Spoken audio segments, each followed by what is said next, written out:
Alright, as I said before, I am going to eat dinner at 11:30, right? But my mom avoidingly said that I will sleep like right now and not 1 a.m. Why? Because I am lack of sleep.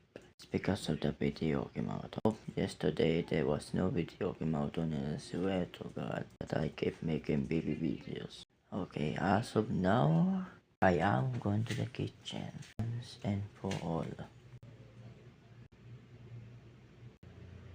They keep singing like as of 11:30 p.m. I swear.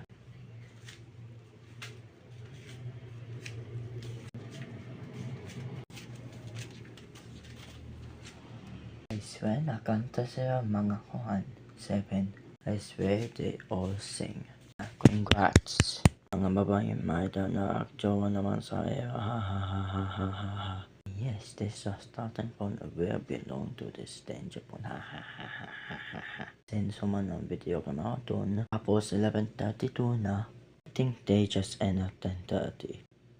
What the fuck? That means I will have to sleep like 12 a.m. If that goes on again and again, like tomorrow at 6 p.m., I'm going to die a lot. Ha ha ha ha ha ha ha. If they start singing again, when I'm not going to eat at early 6, it's over for me. Nakakang kuha naman sa mga babae na mga may naman ito ba sa tapos may naman pang kanta naman sa hapon. Wala ha ha ha ha ha ha.